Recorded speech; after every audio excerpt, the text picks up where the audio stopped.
I fell for my sister's best friend, Sophia Cole. She was like a perfect summer peach, sweet and intoxicating. And for a little while, in secret, she was mine. Until the day I stood outside a party, listening through a cracked open door, and heard her say to my sister, "With him, it's just for fun. Nothing serious." A chill went through me that had nothing to do with the air conditioning, and I pushed the door open. My name is Ethan Hayes. I'm 22, fresh out of college. I have a secret. I'm sleeping with my older sister Chloe's best friend, Sophia Cole. Sophia is 25, the director at one of the top design firms in the city. She's a study in contrasts. Out in the world, she's a force of nature. A powerhouse in stilettos, with a gaze that could cut glass and a presence that parts crowds. But with me, all that armor melts away. She'd curl up in my arms like a lazy cat, rubbing her cheek against my jaw and calling me Effie in a voice that was pure honey. I knew there were gaps between us: age, status, experience. So in public, we kept our distance. I was just Chloe's kid brother. She was just Chloe's best friend. Nothing more. But in private, the air between us was thick and electric. She loved my abs. After I'd been to the gym, she'd traced the lines of my stomach with her cool fingertips, her eyes narrowing in satisfaction like the cat that got the cream. "My Effie is looking better and better," she'd murmur.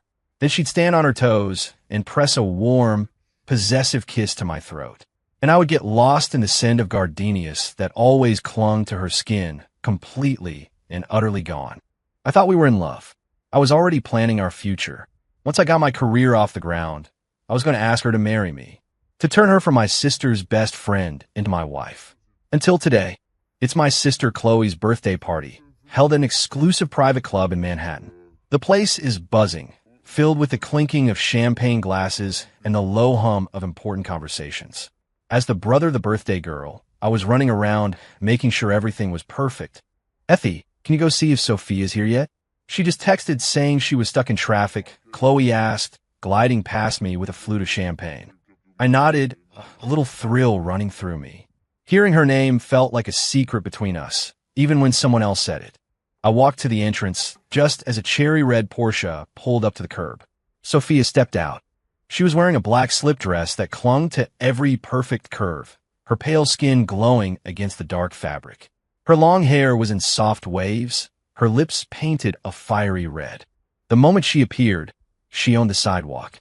She was the center of gravity for every eye in the vicinity.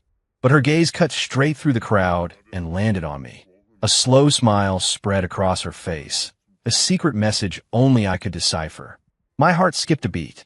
I walked over, taking her purse from her hand like it was the most natural thing in the world. "You made it," I said, my voice low, laced with an intimacy only we understood. Did you miss me?" She leaned in close, her warm breath ghosting across my ear, sending a shiver down my spine. "No," I lied, trying to look cool, but I could feel the heat rising in my cheeks. She just watched me, a low, sultry laugh bubbling in her throat. Halfway through the party, Chloe grabbed Sophia's arm. "Come on, let's go catch up in the lounge. Girl talk." I watched them walk away, arm in arm, a familiar pang of jealousy twisting in my gut. I knew they were best friends, but sometimes I hated it. I hated that Chloe could have all of her, so openly and easily. I'd had a little too much to drink, and the room felt stuffy. I decided to head out to the balcony for some air. The hallway to the balcony passed by the private lounge they'd gone into. The door was ajar, just a crack. My sister's voice drifted out, teasing. "So, what's really going on with you and my little brother? Things are starting to look serious." I froze. My heart hammered against my ribs. I held my breath, waiting. This was it. I was desperate to hear what she'd say. Would she admit it? Would she tell Chloe about us? And then I heard Sophia's voice. It was the voice I knew so well, but it was dripping with a casual dismissal I'd never heard before. "Him? He's just a kid." A beat of silence. "Cute, I'll give him that. Nice body. Super clingy. It's fun to play with him for a while." My blood ran cold. Chloe sounded surprised. "So, you're not serious?" And then came the words that shattered my world. Sophia let out a light laugh, a sound full of amusement and indifference. "With him, it's just a bit of fun. Don't be silly. You know me, Chloe, like I'd ever actually fall for a guy 3 years younger than me. Just for fun. Nothing serious." Those words were shards of ice, stabbing straight into my heart. The future I'd been building in my head was a joke to her. The deep connection I thought we had was just a game. All those whispered pet names, those searing kisses, those nights she'd spent curled up in my arms. It was all a lie. I stood there, frozen, my whole body numb except for the uncontrollable tremor in my fingertips. Humiliation and a pain so sharp it stole my breath washed over me. I clenched my fists so hard my nails dug into my palms, trying to use the physical pain to anchor myself. I could hear my own breathing, ragged and harsh, like a cornered animal. Inside the lounge, Chloe's voice was laced with concern. "Sophia, that's harsh. I think Ethan is really into you. You're gonna break his heart." Break his heart? Sophia's tone was completely unconcerned. "He's a big boy. A little heartbreak will help him grow up. Besides, he just likes me because I'm pretty and have a great body. It makes him look good. We're both just getting what we want out of it. Getting what we want." So that's all I was to her. A shallow, pathetic boy toy. I couldn't listen anymore. The rage and despair churning inside me were about to choke me. I lifted my head, my eyes burning, bloodshot.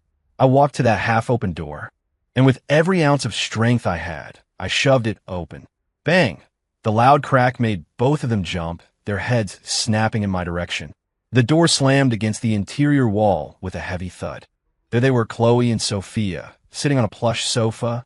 When they saw me, their expressions froze. My sister's face was a mask of shock and panic. She scrambled to her feet. "Ethan, what are you doing here?" But Sophia, her reaction was something else entirely. After a flicker of surprise, she composed herself instantly. A faint, knowing smirk even played on her lips. She leaned back against the sofa, watching me with a detached amusement, not a hint of guilt on her face. It was like my raw, gut-wrenching pain was just a show she was mildly interested in watching. My eyes locked on hers. My heart felt like it was being squeezed in a vice, making it hard to breathe. Just for fun, I managed to choke out, my voice raspy and unrecognizable. Just a kid, getting what we want. I threw her own words back at her, each one tearing a fresh wound in my own chest. Chloe's face went pale. She looked from me to Sophia and back again, her mouth opening and closing silently. She knew I'd heard everything. Sophia finally moved. She stood up slowly, deliberately smoothing out imaginary wrinkles on her dress before lifting her gaze to meet mine. "Well, since you heard it all, I guess there's nothing to explain." Her voice was as calm as if she were discussing the weather. "That's right. It was just for fun." She admitted it. Just like that. So easily. So shamelessly. My world imploded. I looked at her stunningly beautiful face and saw a complete stranger, a cruel, mocking one. I sucked in a sharp breath, tasting copper in the back of my throat. Why? It took all my willpower to force out that single word. Why me? Why do this to me? Sophia seemed to find my question hilarious. She took a step closer. That familiar gardenia scent wafted toward me. And this time, it made me sick to my stomach. She reached out to touch my face, and I flinched away, turning my head in disgust.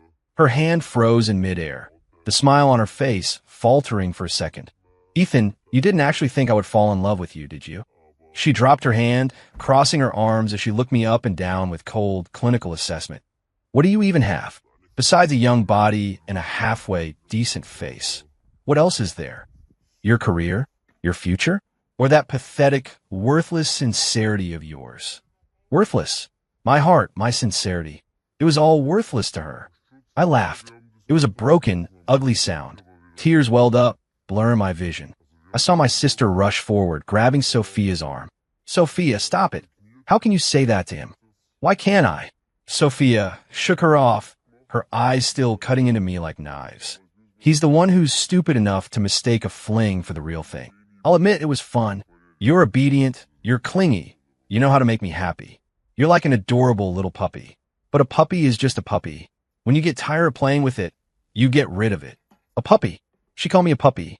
In that instant, all the pain and despair curdled into a white-hot rage. I stared at her, my chest heaving.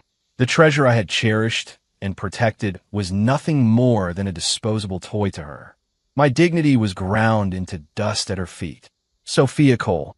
I said her name, each syllable like a chip of ice. "You're going to regret this. Without another glance, I turned and walked out.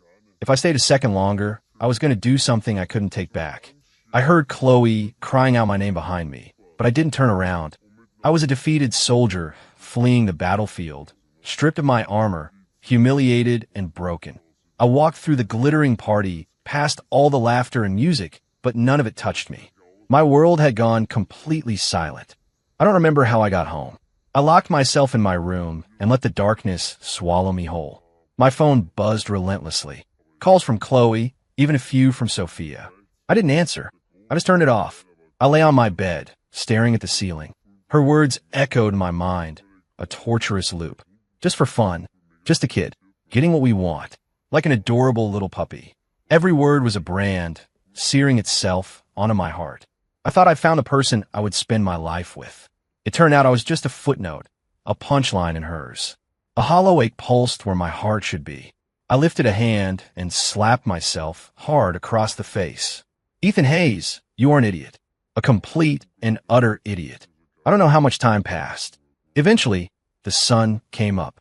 A sliver of light pierced through the blinds, stinging my eyes. I sat up. I hadn't slept. My eyes were shot through with red. I went to the mirror and stared at the pathetic reflection. Wrecked, lost like a stray dog kicked to the curb. No, I couldn't let this happen. I wouldn't let some woman who didn't love me destroy me. She said I had nothing, that my heart was worthless. Fine, I'd show her.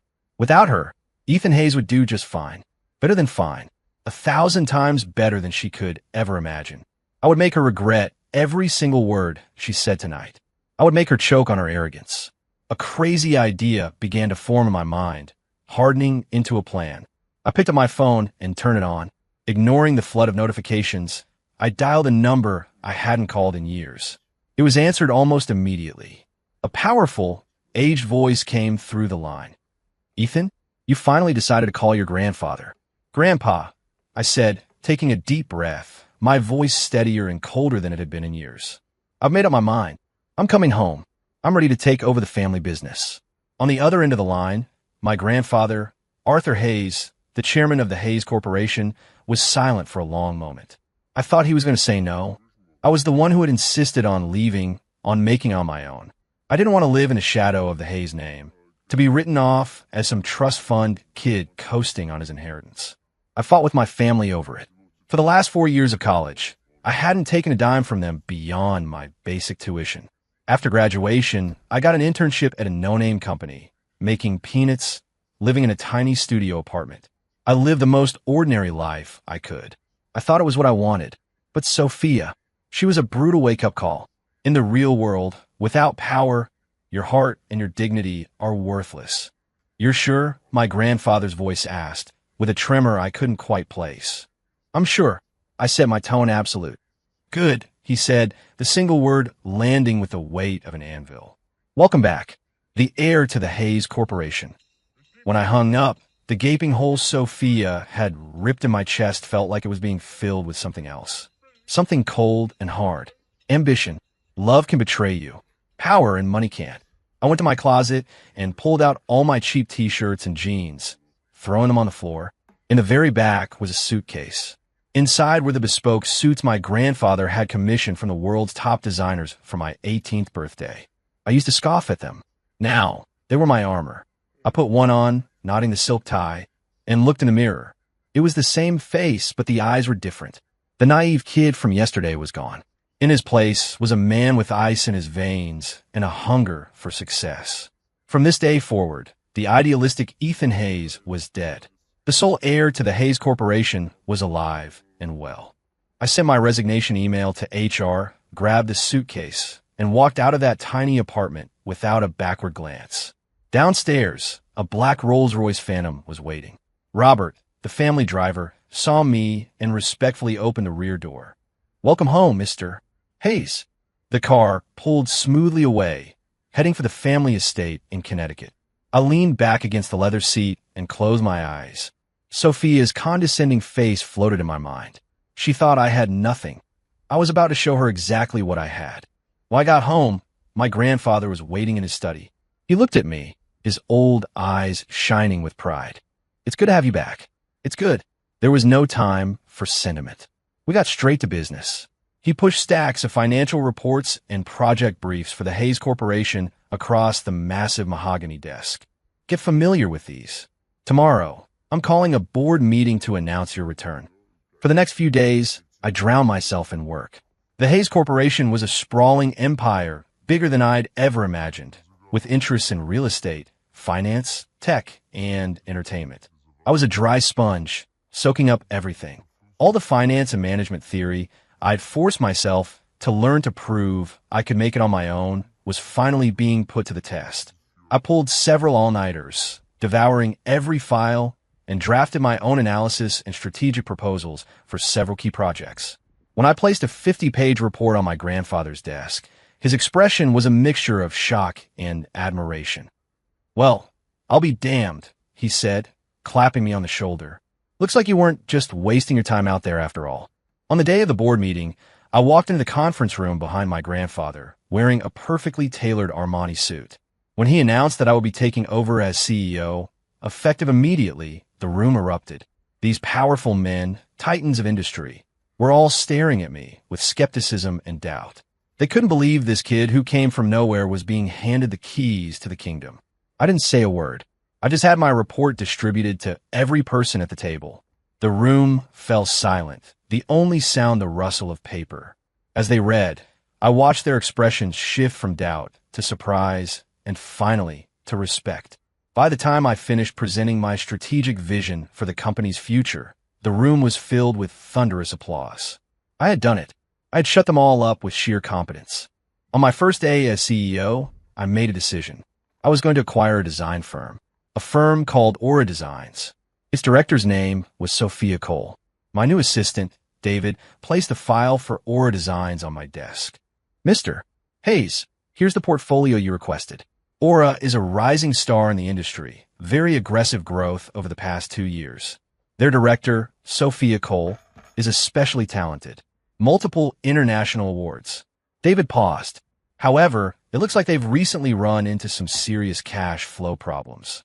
I flipped through the file, my eyes landing on Sophia's professional headshot. In the photo, she looked poised and confident, a polite, professional smile on her lips. Such a captivating woman. Too bad her heart was made of stone. "Get the car ready. I'm paying them a visit," I said, closing the file. "You're going yourself." David looked surprised. "Sir, for a small acquisition like this, we could just send a project manager." "No." I shook my head, a cold smile touching my lips. "This one I want to handle personally." I wanted Sophia to watch, with her own 2 eyes, as the career she was so proud of was effortlessly crushed in the palm of my hand. I wanted her to understand that the little kid she looked down on was now the man who controlled her destiny. Half an hour later, I was standing in the lobby of Aura Designs. The receptionist's eyes went wide when she saw me. She stammered as she asked who I was here to see. "I'm here to see your director, Sophia Cole." "I have an appointment." I didn't have an appointment. I didn't need one. This is the power of capital. When I want to see you, you don't have a choice. The receptionist made a frantic call. A moment later, a woman in a sharp business suit hurried out from the back office. It was Sophia. When she saw me, she froze completely. Her beautiful eyes were wide with disbelief. She could never have imagined seeing me again here, like this. "Ethan," she asked, her voice uncertain. I smiled coolly and extended a hand. "Ms. Cole, a pleasure. I'm Ethan Hayes, CEO of the Hayes Corporation." I put extra emphasis on the word CEO. The color drained from Sophia's face. Shock, confusion, and a flicker of panic she couldn't hide. It took her a few seconds to compose herself and shake my hand. Her hand was just as I remembered it, cool and soft. But this time, I felt nothing but a grim, satisfying irony. "Mr. Hayes, what are you doing here?" she asked, forcing a smile. "I'm here to talk business," I said, releasing her hand. "I hear your company is looking for investors." My words were a bomb, and they detonated right in front of her. Her firm's financial trouble was a closely guarded secret. Not only did I know, but I just laid it bare on the table. Her face grew even paler. "You're very well informed, Mr. Hayes," she said, taking a deep breath, fighting to keep her composure. I wasn't aware the Hayes Corporation was interested in the design industry. "What the Hayes Corporation is interested in is irrelevant." I cut her off.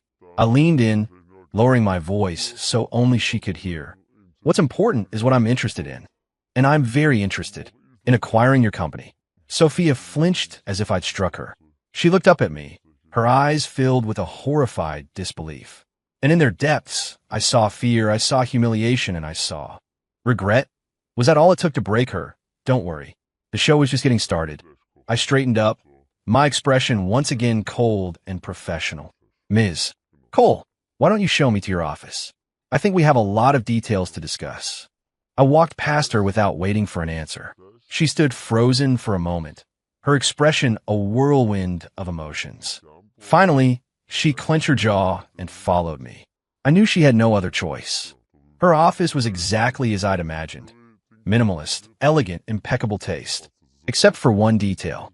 On the desk where she once told me she kept a photo of me, there was now a past due notice from the bank. I glanced at it and my smile widened. Please sit, she said, her movement stiff as she poured me a glass of water. I ignored the chair and walked to the floor-to-ceiling window, looking down at the city sprawling below. Let's not waste time, Ms. Cole. I want Aura Designs. I turned back to face her.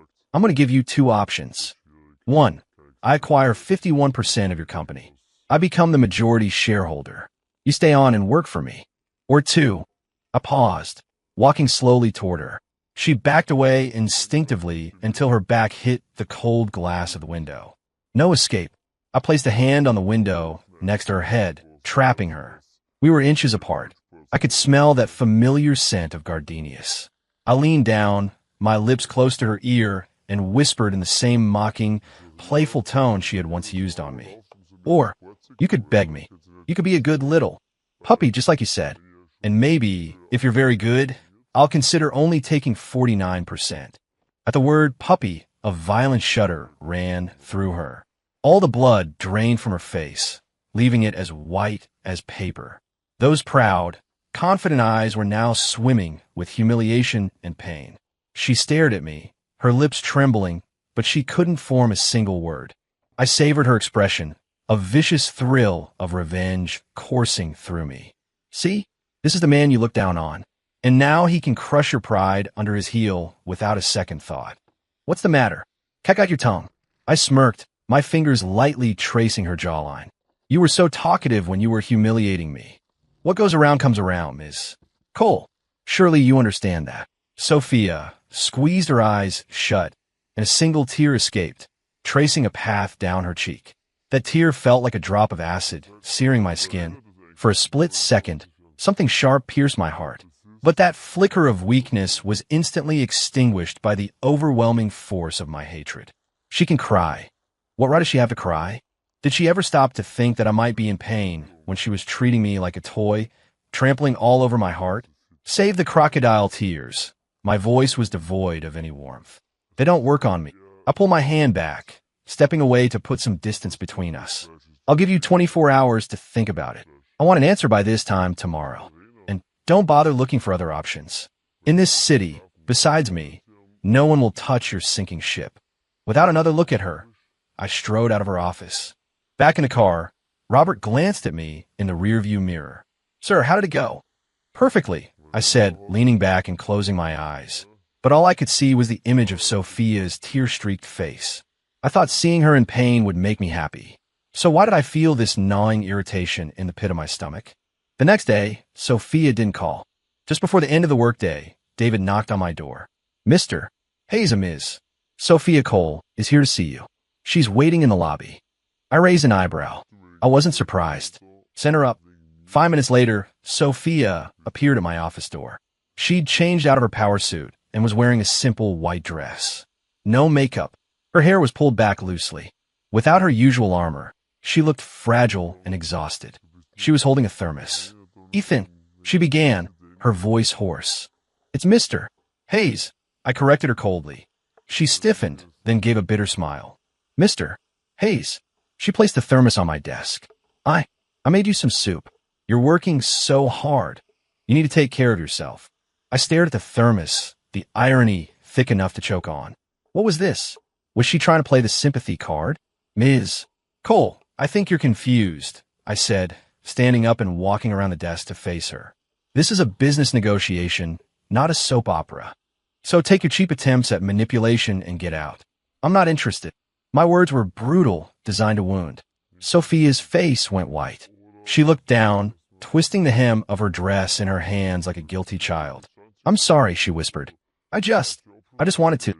Have you made your decision? I cut her off, refusing to listen to any more of her pathetic excuses. What's your choice? She looked up, her eyes glistening with unshed tears, but her chin was defiant. I choose the first option, she said, her voice trembling but clear. I'll sell you the company. I'll work for you. But I have one condition. A condition? I laughed, as if it were the funniest thing I'd ever heard. Sophia, you're in no position to be making demands. I'm begging you, she said, the tears finally falling. Please, don't destroy Aura. Aura Designs was her baby. She had built it from the ground up. She was willing to lose her dignity, but she couldn't bear to watch her life's work be dismantled. I watched the tears stream down her face, and that irritating feeling in my chest grew stronger. I was supposed to be enjoying this. So why did seeing her beg me like this make my own chest feel tight, like I was suffocating? Fine, I heard myself say. As long as you're obedient, I'll make Aura bigger than ever before. My unspoken meaning was clear. As long as you are obedient to me. Sophia didn't seem to catch the thread in my voice.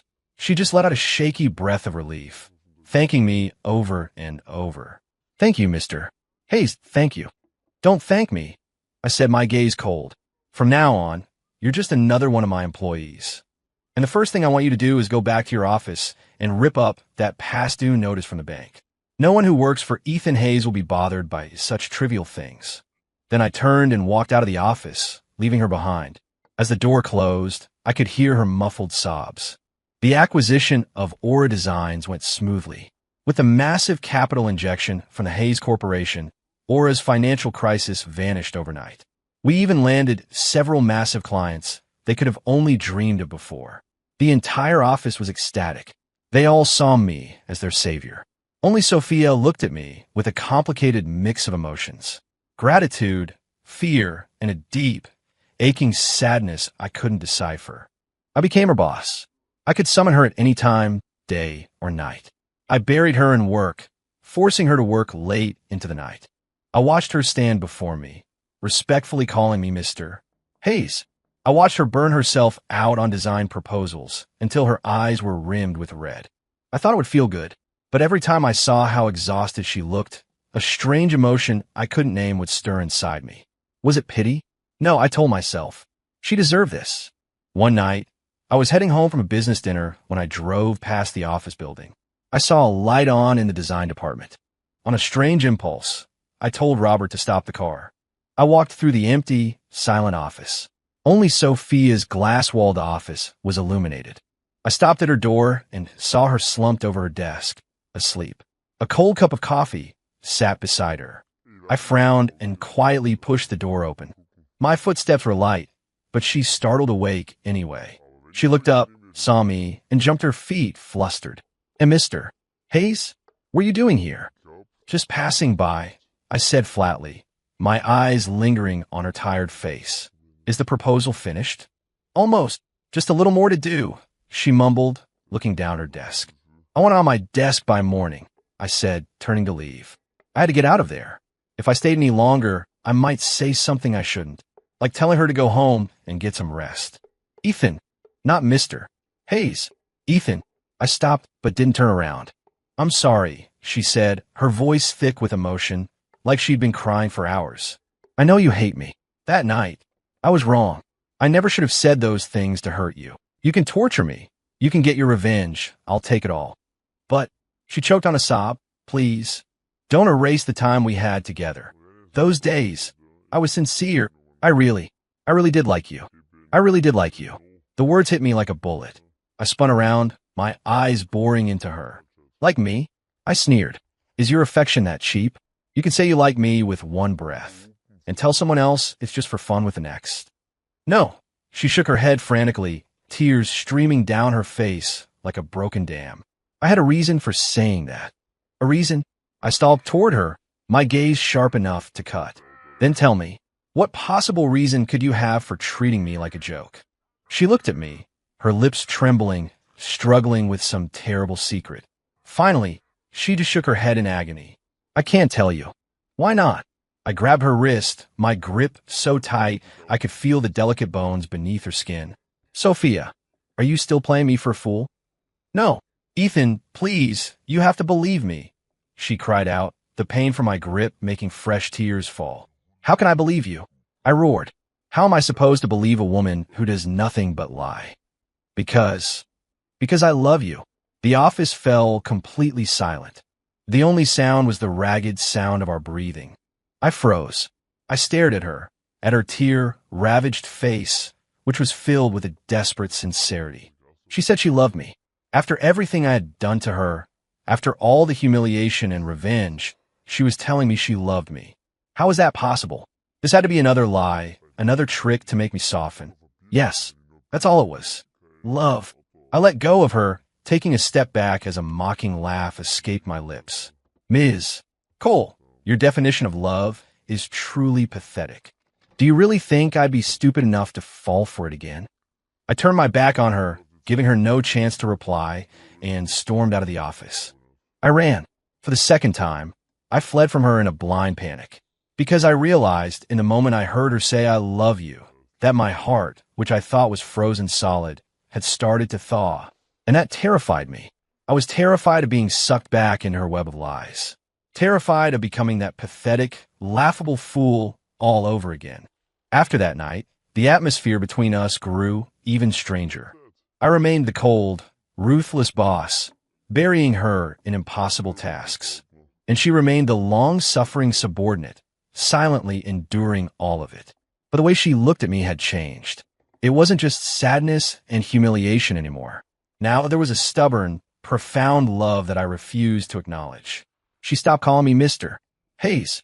In private, she insisted on calling me Ethan. She brought me breakfast every morning, even though I never touched it. When I came home drunk from business dinners, I'd find her parked across the street, waiting until my lights came on before she'd drive away. She was like a tireless pilgrim, performing a silent, desperate penance.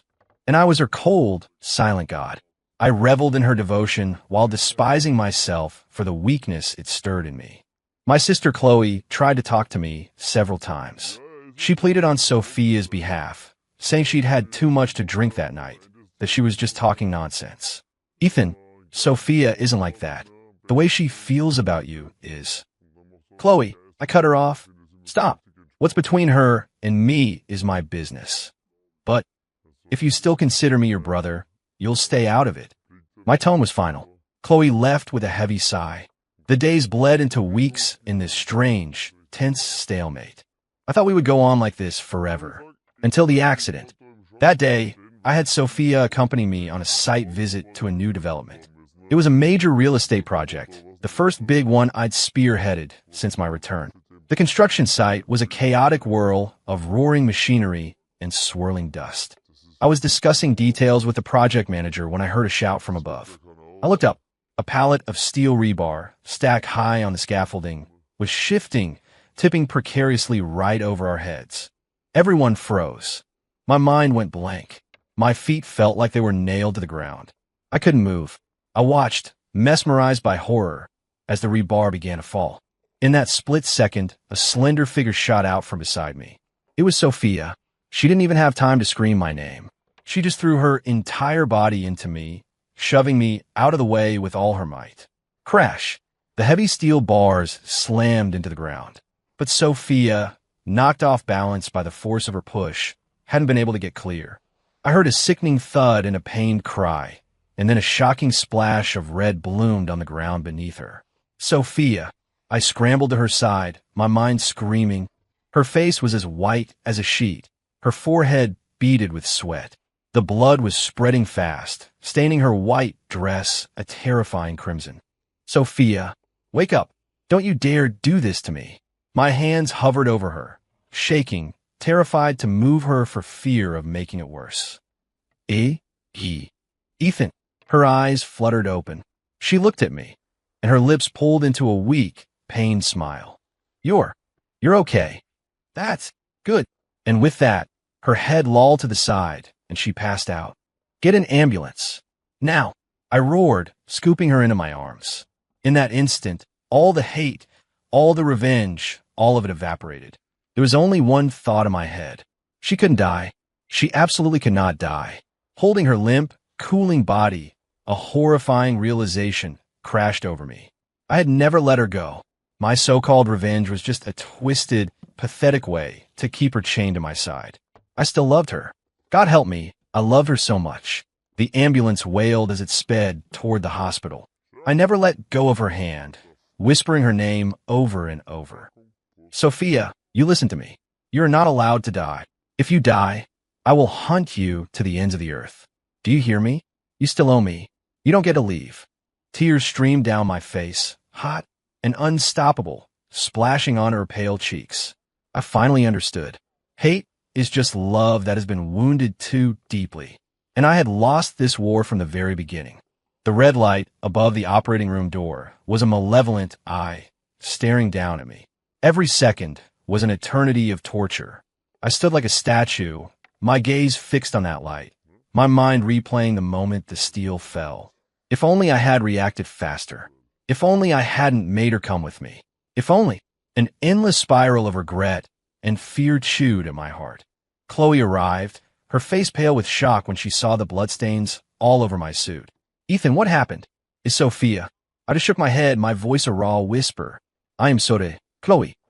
After what felt like a lifetime, the doors finally slid open. A surgeon emerged, pulling off his mask. I lunged forward, grabbing his arm. Doctor, how is she? Is she okay? The surgeon looked at me with tired, compassionate eyes. He sighed. She lost a lot of blood. She has 2 broken ribs and a mild concussion. But the most serious injury is her leg. Her leg. My heart plummeted. The rebar crushed her right tibia. It was a compound fracture. We've done everything we can, but there will be permanent damage. Her ability to walk normally might be affected. Walk normally. The words exploded in my head. I staggered back, nearly collapsing. Chloe caught me. No, that's not possible. I mumbled. Sophia loved her heels. She loved to dress up, to move with that confident, graceful stride. If she couldn't walk properly, how would she ever accept that? This was my fault. All of it was my fault. They moved Sophia to a private room. She was still unconscious, her face ashen against the white pillows. Her right leg was encased in a massive cast, elevated in a sling. I sat by her bed, holding her cold hand, my heart shattering into a million pieces as I looked at her. I would have traded places with her in a heartbeat. Ethan, Chloe said softly, handing me a glass of water. Her eyes were red from crying. Don't blame yourself. It was an accident. I just shook my head. How could it not be my fault? If not for my childish need for revenge, if I hadn't forced her to stay by my side, none of this would have happened. Chloe, I looked up at her, my voice filled with anguish. What do? I did this to her. How can I ever make it right? My sister was silent for a moment.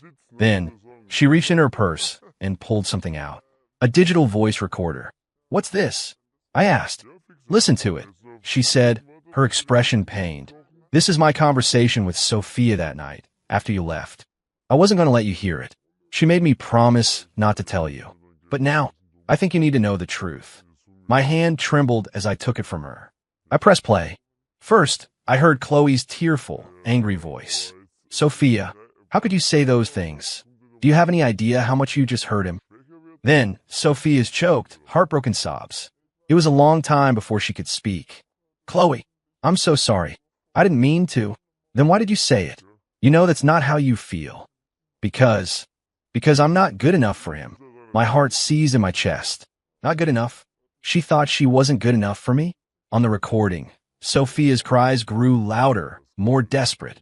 Do you have any idea how good he is, Chloe? He's so decent, so pure. He's like the sun. And me? You know the kind of hell my life is. My father, that degenerate gambler, he found me again. He owes $3 million to loan sharks. They said if I don't pay, they're going to sell me to settle the debt. I can't let Ethan know about this. I can't drag him down into my mess. He deserves someone wonderful, not someone with a family that will bleed him dry. The only thing I could do was to push him away, with the cruelest words I could think of. It's better for him to hate me now than to be destroyed by my problems later. Chloe, I love him so much. I really love him. But I can't. I can't be with him. The recording ended with her raw, agonizing wails. Every word was a sledgehammer, smashing what was left of my heart. The recorder slipped from my fingers. So that was the truth. It wasn't that she didn't love me. She loved me so much that she chose to shatter my heart just to protect me. And I, like an idiot, thought she was just playing games. I repaid her sacrifice with cruelty and humiliation. I had personally pushed the one person in the world who loved me most into an even deeper hell. I fell to my knees. Tears I didn't know I had left stream from my eyes. I raised my hand and slapped myself. Hard. And again, Ethan Hayes, you are a monster. A selfish, stupid, unforgivable monster. I collapsed against her bed, pressing my lips to her hand, kissing her cold knuckles over and over. I'm sorry. Sophia, I'm so sorry. I was wrong. I was so wrong. Please wake up.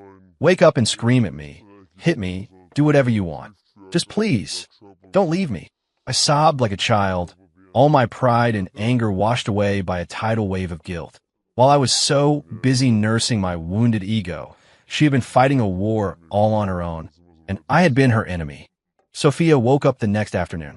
When her eyes fluttered open and focused on me, she looked confused. She tried to shift, then gasped as a sharp pain shot through her leg. Don't move, I said, my voice tight with worry.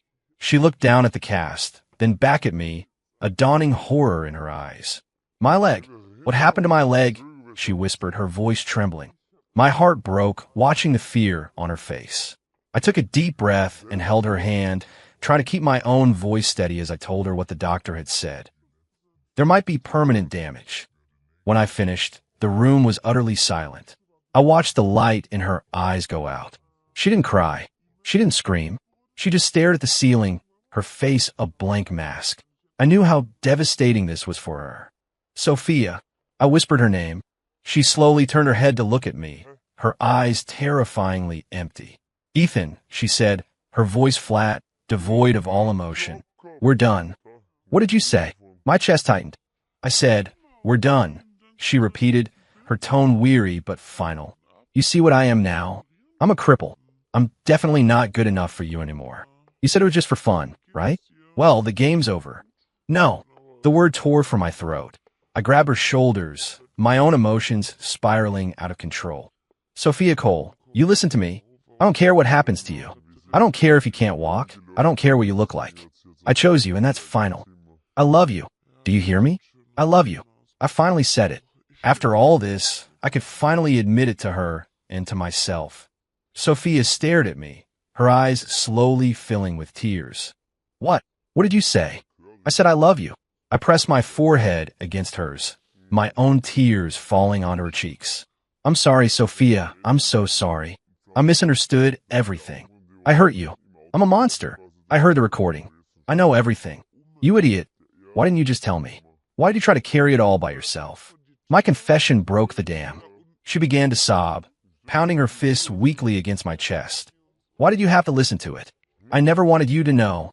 I didn't want you to see me like this. You're a bastard. Why did you have to come back? Why did you buy my company? Why were you so cruel to me? Yes, I'm a bastard. I let her hit me, pulling her into a fierce hug. Hit me, scream at me, do whatever you want. Just don't tell me we're done. I held her like she was the most precious thing in the universe, a treasure I had almost lost forever. Sophia, marry me. I choked out, my lips against her hair.